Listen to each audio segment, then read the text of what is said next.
It was a day meant to celebrate family and togetherness, but the events of June 12, 2010, in the affluent suburbs of Atlanta, Georgia, revealed a dark and sinister reality.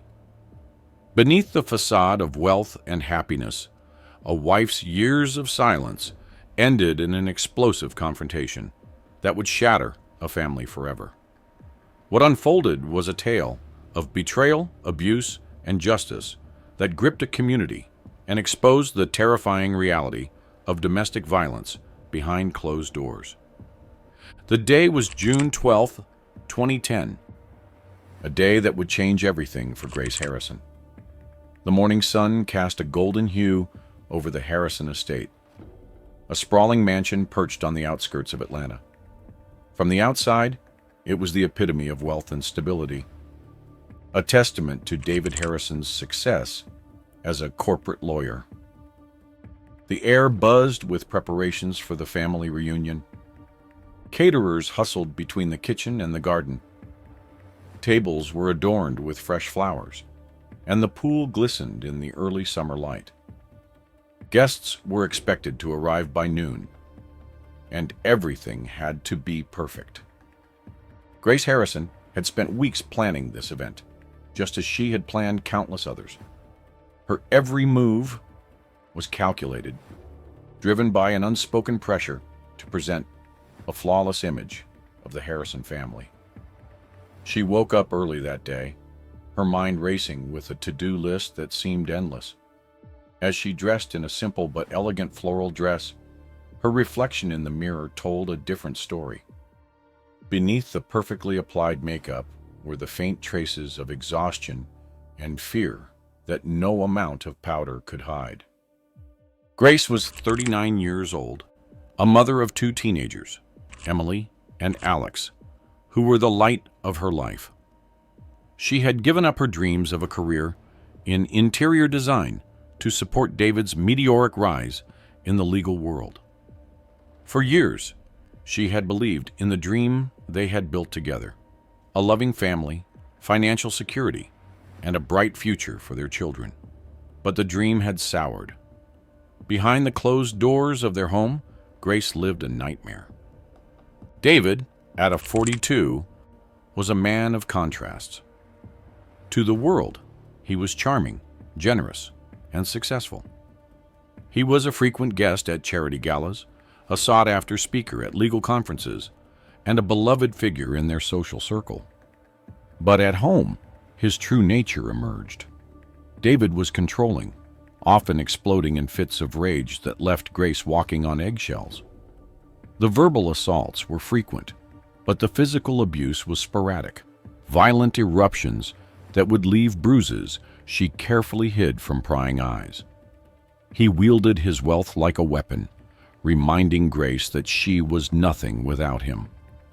Over time, the financial dependence, emotional manipulation, and fear for her children's safety kept her silent.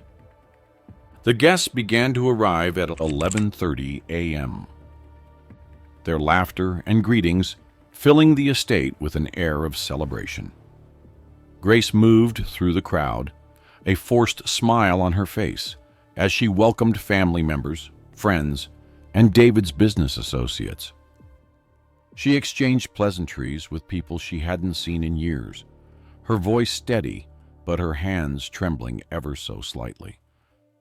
Her mother, an observant woman in her 60s, noticed the subtle signs of distress. She pulled Grace aside at one point, asking quietly if everything was all right. Grace dismissed the concern with a shaky laugh, insisting she was just overwhelmed by the preparations. David, meanwhile, basked in the attention. He moved from group to group, his charm on full display as he recounted humorous anecdotes and discussed his latest courtroom victories. At one point, he gestured toward Grace, describing her as the backbone of the family. The crowd applauded, and Grace felt her stomach churn. She had heard these words before, empty phrases that masked the reality of their marriage. David thrived on appearances. and today was no different. The tension in the air became palpable around 2 p.m. when Grace noticed David slipping away from the main gathering. Curious and uneasy, she followed at a distance, her heart pounding in her chest. She saw him enter the guest house at the edge of the property, a small but luxurious space often used by visiting friends or relatives. Moments later, Samantha Boyd appeared. Grace froze, watching from behind the garden hedge as Samantha glanced around nervously before stepping inside. Samantha Boyd was 28 years old, an ambitious woman who had joined David's law firm as a junior associate 2 years earlier. She was strikingly attractive, with sharp features and a confident demeanor that masked her own insecurities. Samantha had grown up in a modest household and saw David as a mentor, and later as something more. Their affair had begun subtly, with late-night meetings under the guise of work and expensive dinners that David justified as networking. Over time, it escalated into something far more intimate. As Grace stood outside the guest house, the reality of their relationship became undeniable. She couldn't hear their conversation, but their body language spoke volumes. Samantha looked distressed, gesturing emphatically as if pleading with David. David, in contrast, seemed calm, almost smug, as he placed a hand on her shoulder. Grace's chest tightened. She knew David well enough to recognize the arrogance in his posture, the way he used his presence to dominate those around him. It was the same arrogance he had displayed during their arguments, the same smugness that often preceded his cruelest outbursts. Grace's mind raced. Over the past year, she had noticed subtle changes in David's behavior. He had become more secretive, spending longer hours at the office and making vague excuses for his absences. There were unexplained charges on their credit card statements, luxury items she never received, lavish dinners she hadn't attended, and even hotel stays she knew nothing about. But now, seeing the truth unfold before her eyes, the pieces clicked into place. At 2:30 p.m., Grace returned to the party, her movements robotic as she handed out glasses of champagne and listened to conversations she barely registered. Her mother approached her again, this time more insistent. But Grace brushed her off, unable to articulate the storm brewing inside her. She felt trapped, suffocated by the weight of her discovery, and the knowledge that David's wealth and influence could crush her if she acted impulsively. David and Samantha rejoined the party around 3 p.m., their demeanor casual, as if nothing had happened. But Grace couldn't unsee what she had witnessed. When David made a toast to family and the bonds that hold us together, Grace's hands clenched the edge of the tablecloth, her knuckles white. The guests erupted into applause, but Grace felt only anger, fear, and a growing sense of resolve. As the afternoon wore on, David grew bolder. He stood closer to Samantha, his hand lingering on her back a moment too long. Grace noticed Samantha's discomfort, the way she avoided eye contact and nervously sipped her drink. By 4 p.m., Grace's composure was hanging by a thread. Her mind reeled with questions. How long had this been going on? How could David flaunt his affair so openly? And most importantly, how could she protect herself and her children from the fallout of what she now knew? Unbeknownst to the guests, the perfect facade of the Harrison family was beginning to crack. The reunion, meant to celebrate love and unity, had become a battleground of secrets, lies, and mounting tension. Grace, for the first time in years, felt the stirrings of defiance. She didn't yet know how or when, but she resolved that David's reign of terror would end. June 12, 2010, would not be just another day of survival. It would be the day she began to reclaim her life. The garden, sprawling with lush greenery and adorned with pristine white chairs, was now the center of attention. The sun hung low on the horizon, casting golden light over the Harrison estate, as David Harrison stood at the front, raising his glass.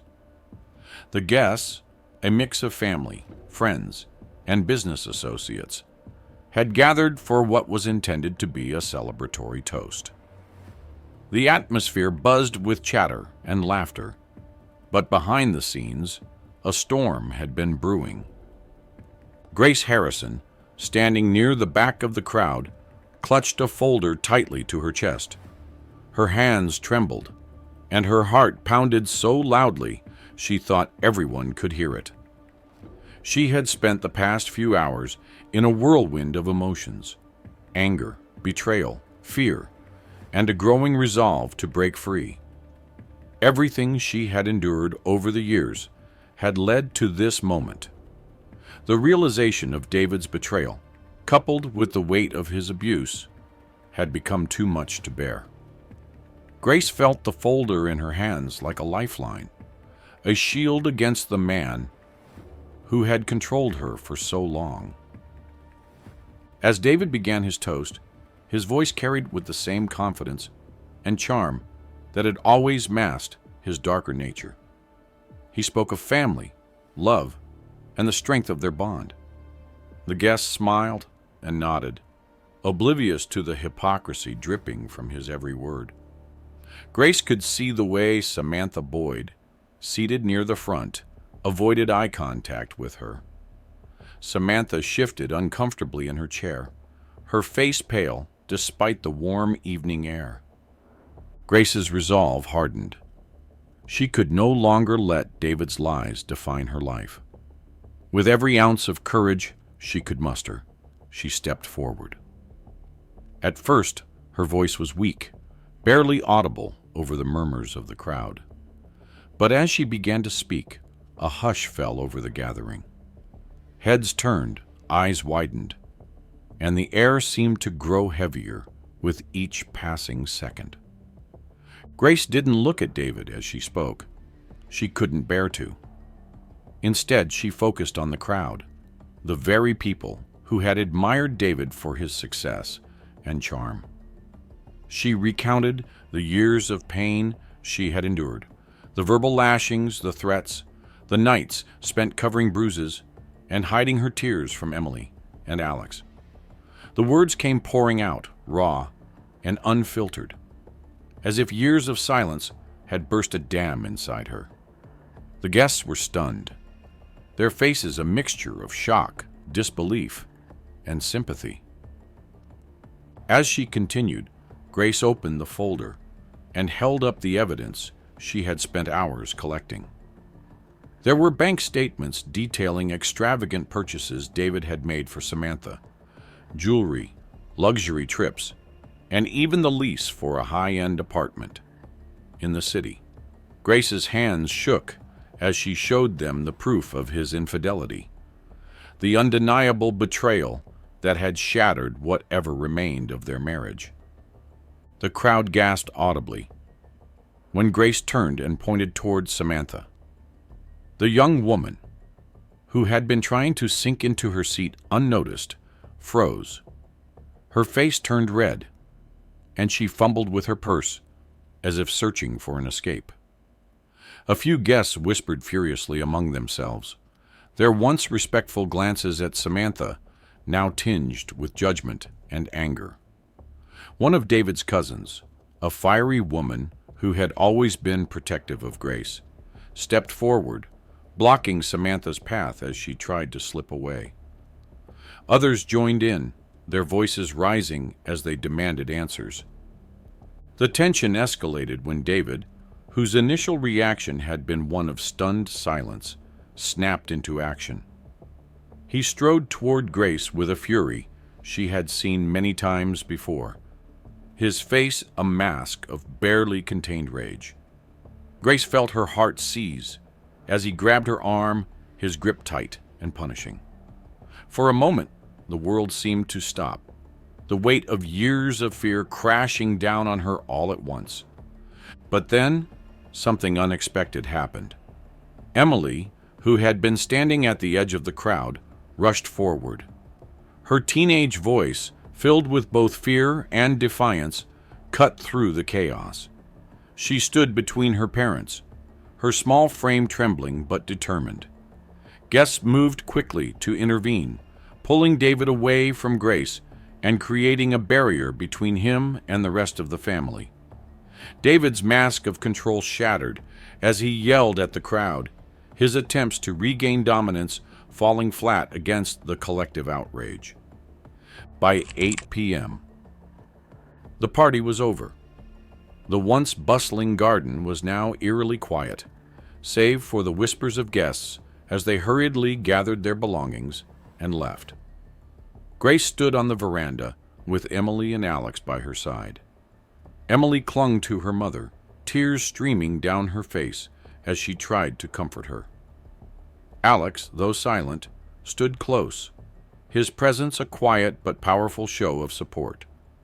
Grace felt a mixture of relief and terror. Relief that the truth was finally out, and terror at what David might do next. The next morning, June 13th, 2010, Grace made her way to the local police station. Her hands shook as she handed over photographs of bruises she had carefully documented over the years, medical records that corroborated her injuries, and a written statement detailing the abuse she had endured. The officers listened attentively, their expressions growing graver with each piece of evidence she presented. By the time she finished, there was no doubt in their minds that action needed to be taken. Later that day, David was arrested at his office. The sight of him being led away in handcuffs was both humiliating and shocking to his colleagues, many of whom had admired him as a brilliant lawyer and a family man. David's protests were loud and indignant, but they fell on deaf ears. The carefully constructed image he had spent years cultivating was beginning to crumble. By June 15th, 2010, Grace had filed for divorce.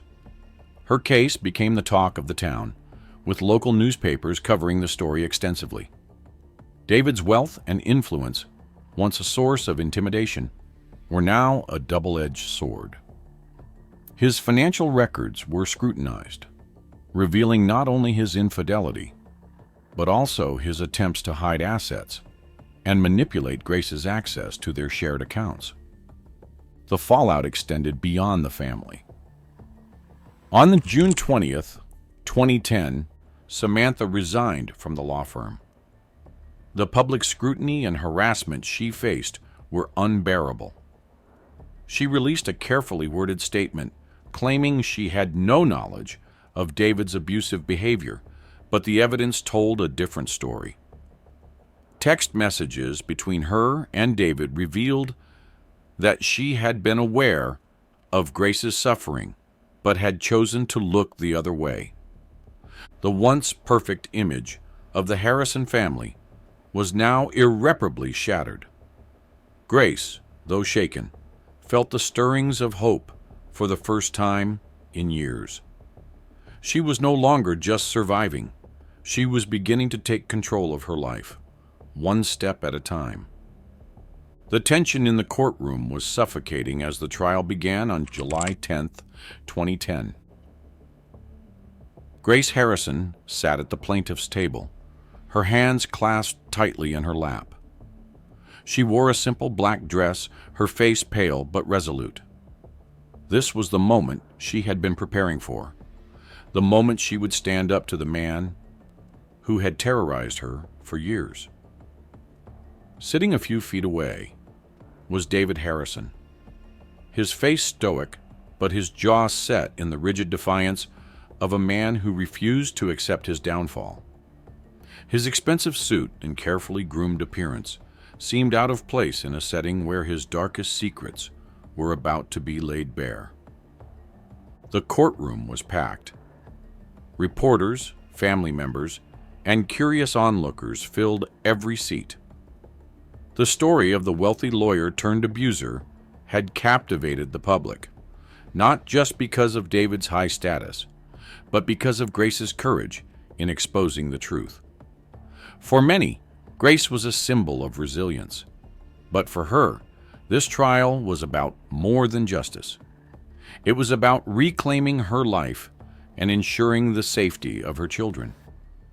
The prosecution began by painting a vivid picture of the life Grace had endured. Her testimony was raw and powerful, a steady stream of memories that left the courtroom in stunned silence.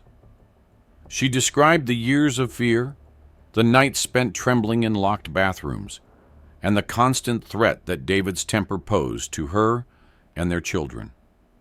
Each word carried the weight of suppressed pain, and at times Grace's voice faltered as tears filled her eyes. But she pushed through, determined to make every detail count. The evidence was damning. Photographs of bruises and medical records documenting her injuries were displayed for the court. There were detailed bank statements showing David's extravagant spending on Samantha Boyd, evidence of financial manipulation that left Grace with no access to their wealth. The prosecution also introduced text messages David had sent Grace, filled with threats and demeaning language, starkly exposing his cruelty. Witnesses were called to the stand. Neighbors recounted overhearing loud arguments and even witnessing bruises on Grace's arms and face. One neighbor, a retired teacher, described an incident where she saw Grace sitting in her car, crying, afraid to go back inside the house. The housekeeper, who had worked for the Harrisons for years, confirmed seeing broken furniture and overhearing violent altercations. She also revealed how David had once threatened her job if she ever spoke about what she had seen. David's defense team was relentless. They attempted to paint Grace as emotionally unstable, suggesting that she exaggerated her experiences to gain sympathy and financial leverage in the divorce. They pointed to her lack of a formal career as a sign of dependency, insinuating that her accusations were born from bitterness and greed. But their arguments crumbled under the weight of the evidence. The photographs, the messages, and the testimonies left little room for doubt. Throughout the trial, David maintained a cold, detached demeanor. He rarely looked at Grace, his focus instead fixed on his defense team. He spoke only when necessary, his words calculated and devoid of emotion. He refused to acknowledge the pain he had caused, portraying himself as the victim of a vindictive wife. But as the trial progressed, the cracks in his facade became evident. The moments when the prosecution presented undeniable evidence, such as the bank records or his threatening messages, were met with slight twitches of his jaw, a sign that he was losing control. The turning point came during the testimony of Emily Harrison. At 16 years old, Emily stood on the witness stand, her voice trembling but steady. She spoke about the nights she and her younger brother, Alex, would hide in their rooms, listening to their parents argue. She described the fear she felt seeing her mother bruised and crying, and the helplessness of being too young to intervene. Her testimony was heartbreaking and left the courtroom in silence. It was clear to everyone that the impact of David's actions extended far beyond Grace. It had scarred the children as well. By July 25th, 2010, the trial had come to a close. The jury deliberated for hours, but for Grace, it felt like an eternity. When the jury returned, their verdict was unanimous. David Harrison was guilty of domestic violence and financial fraud. The judge's sentence was swift and uncompromising: 5 years in prison and a substantial sum in damages to be paid to Grace.